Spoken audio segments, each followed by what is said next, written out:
Welcome. I'm Jen Burson. I'm the founder of Generation PR and the creator of this profitable PR pros community. We want to talk about writing winning pitches, help you create compelling killer pitches, because we know as PR professionals, the measure of our success always comes down to getting results. If you get results for clients, they'll stick around. And if you don't, then you might be offering other services. But if your core services are media relations and they want you to secure press, it's hard to get them to stick around if they're not converting. So it's really essential that we figure these things out and make subtle tweaks so that you can land incredible media features for your clients.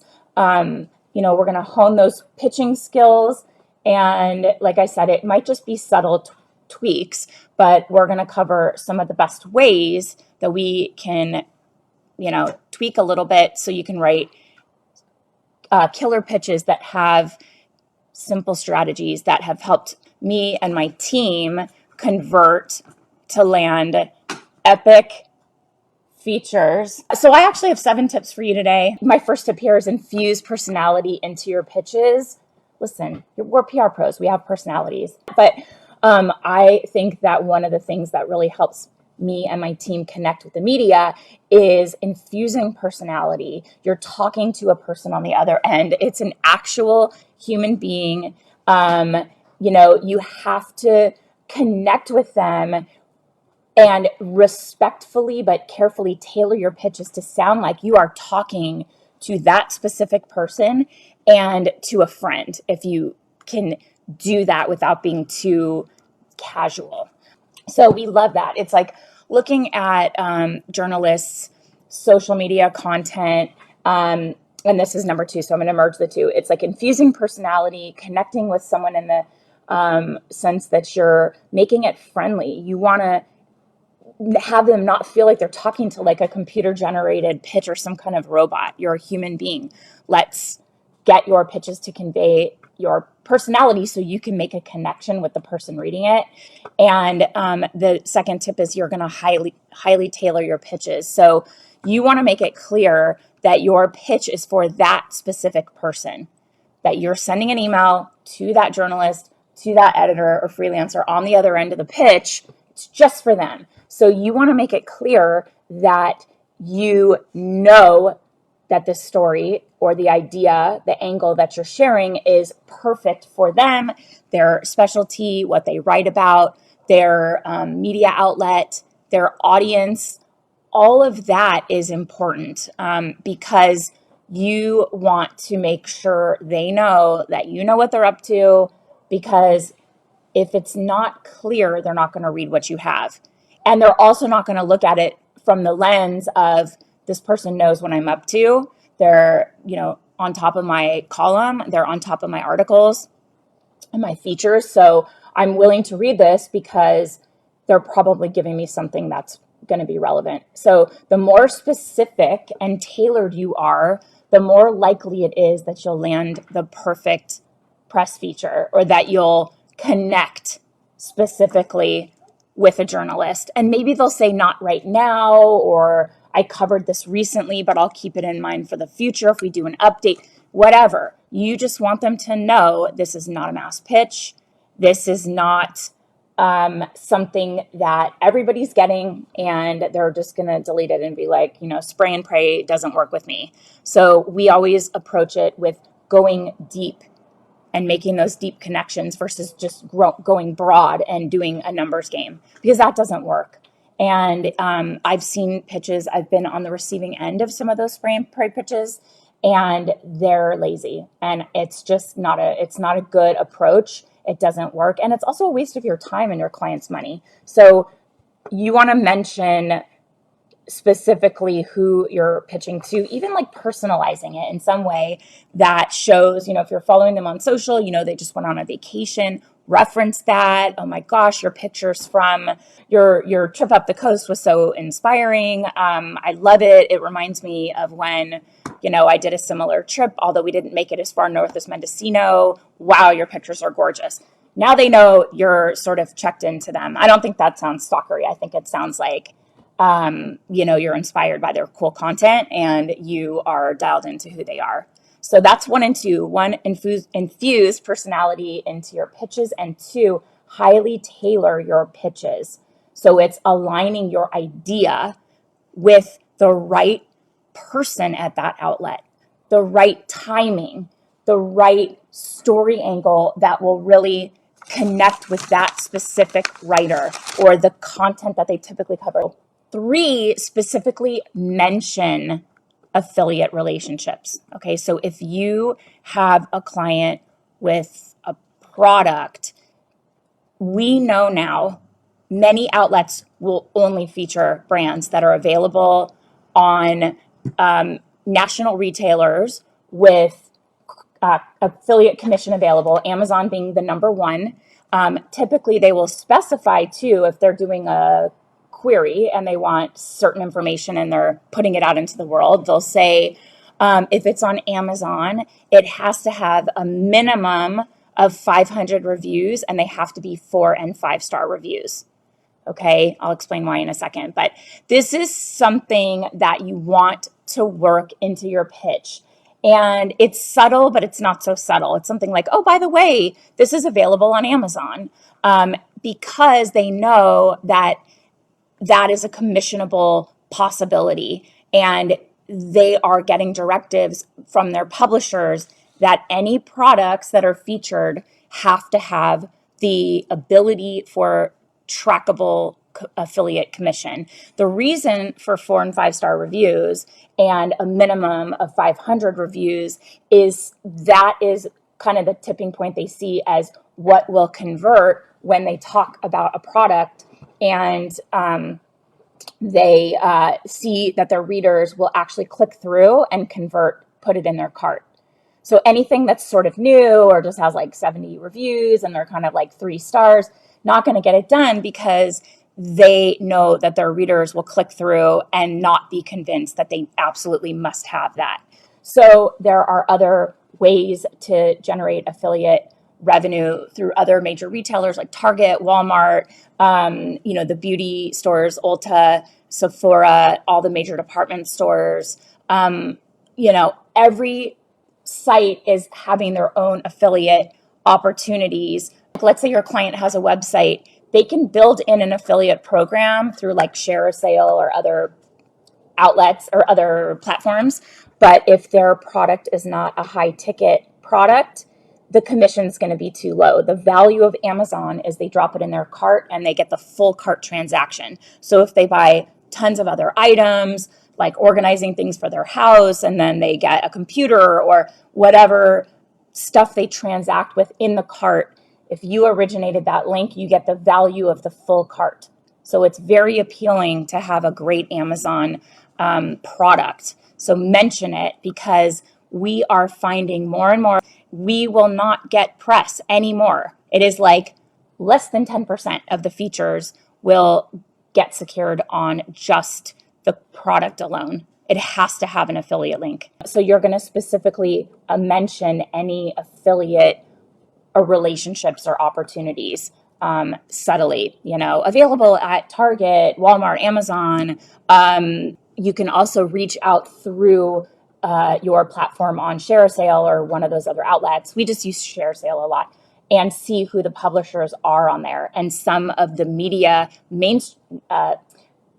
traditional media outlets that have online versions will be listed as publishers. You can pitch them directly. They usually want a higher cut of the commission. So be open to that, because it will come up, because the typical 5-10% is not enough. They want 25%. It's kind of a shakedown, but if your clients are able to do it. Affiliates will make or break you if you have products. I'm sorry to tell you, but that's a reality now. And if you're not telling your clients that, you're missing out on the opportunity to really guide them to understand how to play by the rules, how to navigate this world right now. Number 4, write compelling subject lines. So a great subject line will make a huge difference, and it'll give you this chance to build credibility right off the bat. Because we know that journalist inboxes are totally flooded. They get hundreds. I've heard 75 as a minimum, up to hundreds of emails every single day. and it's something that'll sort of get you to stand out. It could be a make it or break it. The headline should just get them to open the email. Like, that's your goal. Open my email and read it. Okay. You want to use searchable keywords to make your pitch easy to find. So if you are answering a query where they're asking about a certain topic or an expert, mention that in your subject line, because if they're asking for 5 different types of resources for 5 articles they're writing, you want to make sure that when they go to write your topic, that they can search and find it and see it in their inbox. So searchable keywords will make your pitch easy to find. And then if you have some kind of notable observation, a statistic, or something that really stands out about your pitch, something newsworthy, something notable now, you can include that. But keep it short, no more than 10 words, an average character count, which is the letters itself, between 41 and 64 characters. My team found that just based on research. Okay, so this is just based on email open statistics that we have seen. So no more than 10 words, and then between 41 and 64 characters. Otherwise, the whole thing kind of gets cut off, and it's like ... and they might not see the main point of it because there's the ellipses and then it cuts off, and they might not click through. So I think at a minimum, the best advice I could say is do not overthink it. Don't overthink it, So don't put pressure on yourself to write this incredible subject line. The goal is get them to open it. That's it. So whatever that takes, but don't be like don't be super like cutesy or try to be witty. Don't be stuck in perfection paralysis because of your headline. Just hit send, get it out. I have given the advice before to say pitch in a subject line. I probably wouldn't do it now, personally. Never put pitch in the subject line. I think it seems like unprofessional. It's kind of like it seems like you're like, hey, are you interested? It's a pitch. Are you interested? Other than like, you're a journalist, you learn about news. Here's a headline, a subject line. Open this to learn about more news that may be relevant for you to share. Pitch is like, hi, I'm over here. Like, I have something to tell you. Yeah, I think it feels yucky. And then number 5 is really, really obvious. And it's a good reminder, but be short and sweet, because we know that winning pitches, they're engaging, they're timely, but they're also succinct, right? Journalists are busy. They get tons to read. They're going to skim it. So if you can't frame a media approach with an interesting story in less than 180 words, it's probably a good time to pause, review it with fresh eyes, reflect.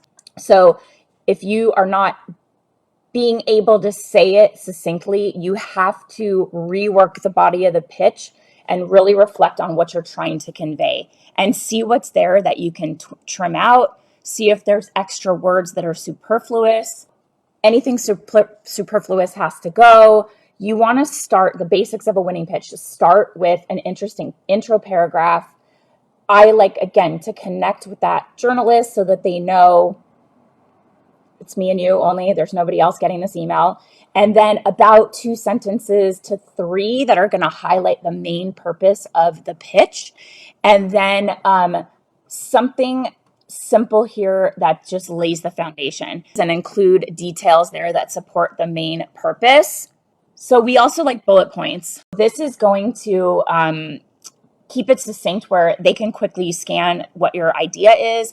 Maybe there's 2 or 3 bullet points that just summarize. Like if you're pitching your client as an expert, what can they talk about? Bullet, bullet, bullet. And it could be 3 different topics.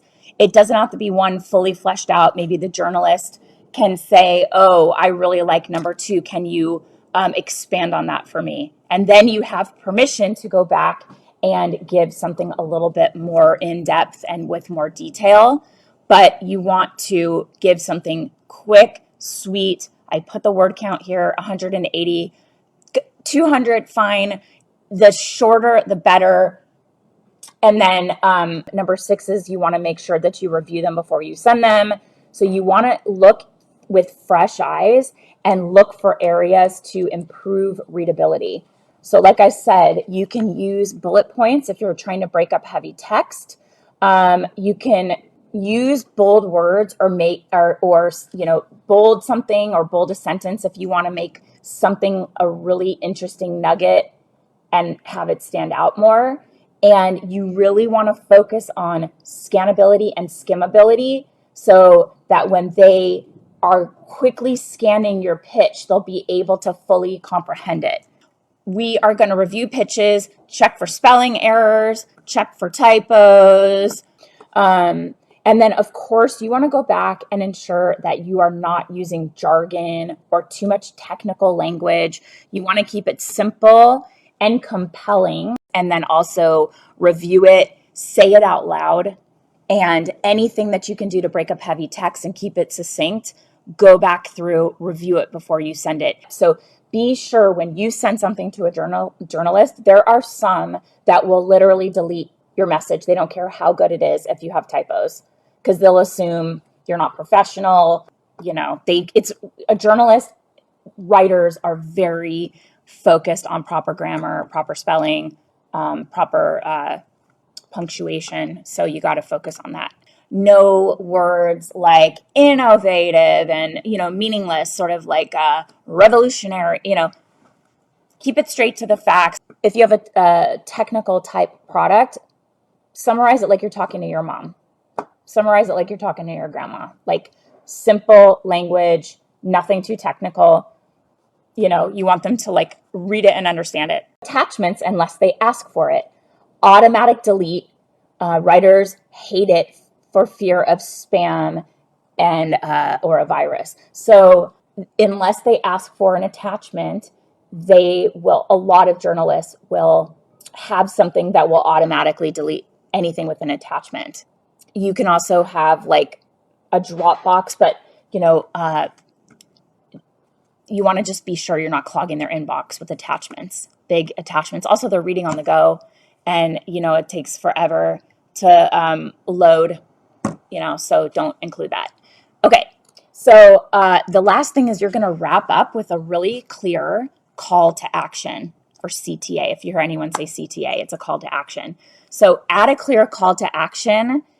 So you want to avoid burying the call to action or make it really difficult for the reader to find. They should be able to quickly review and understand the takeaway from your pitch. So you want a call to action is essentially what is the next step they can take to engage, to move this along, to make it simple for them. So, for example, a clear call to action could be, let me know if you would like for me to set up an interview, or maybe sharing a byline article for consideration. Let me know if you'd like for me to have my client write that up for your consideration. So you're pitching a bullet, and they can, or 3 bullets, and they can choose one of the 3 and say, that's really interesting to me. Your call to action will say, if any of these topics are compelling, let me know, and I can share a bylined article for your consideration. So it's really clear what their next step is. Or you can offer an expert as a guest for a podcast or whatever topic they can weigh in on. You can offer to send samples. You can offer to send images. You can offer to send additional, information about a product. We like offering samples in a way where we are asking for the address. So instead of saying, let me know if you want samples, we'll say, please provide your address. Or if we have one for them, we would include the address and say, is this a good address for us to send your samples or your media kit to? And that is more of like, they'll say yes, and that's them accepting the press kit and the samples knowing it's on the way. So don't include a package unless they want it. Don't do, blind sample send outs, but do include something that's a call to action about offering samples, and to be even more pushy without being obviously pushy, just have it like a confirm your address or please provide me the best address. So instead of them saying, yes, I want samples, they're saying, here's my address. It's easy because they know that means they're getting their samples. we want to really just kind of summarize what the next step would be so the editor knows whether they should take action on the pitch now or save it for future reference. So this is a source we can use in the future. That's why having good keywords in there matters, because they'll file it away, and when they go to write an article, they're going to look for certain experts and search a keyword, and they'll find your client, they'll find your original pitch. Or is it something that's like immediate, take action now? What should they do and when? Like, if this is timely and relevant right now, what is the immediate next action they should take in order to catch this opportunity while it's still fresh? And we also like the idea of identifying and offering an expert source where you're really adding value to the journalist and PR pro dynamic. You're essentially like, I know what you write about. I have someone great that I want you to keep on your radar. Maybe not for anything now, but here are some things they can speak about. So offering and identifying an expert source from that onset, like this first pitch, is a key to adding value in this dynamic, this relationship you have with the journalist, so that they're like, oh, I remember that PR pro gave me like this really great source. Maybe I'll go back to them and see if they have any other experts. And we like it because it'll build lasting relationships, which is obviously one of your main goals. You want to, obviously, we niche down so you don't have to build relationships with literally everyone. And you just go for in-depth key relationships with the right journalists, the right writers, and know their style. And these tips are going to help you start crafting more compelling, winning pitches. We're giving you best practices so that you can just nail it for your clients, or just subtle tweaks, And that's what I have for you guys today. Thank you so much for being here, and take care.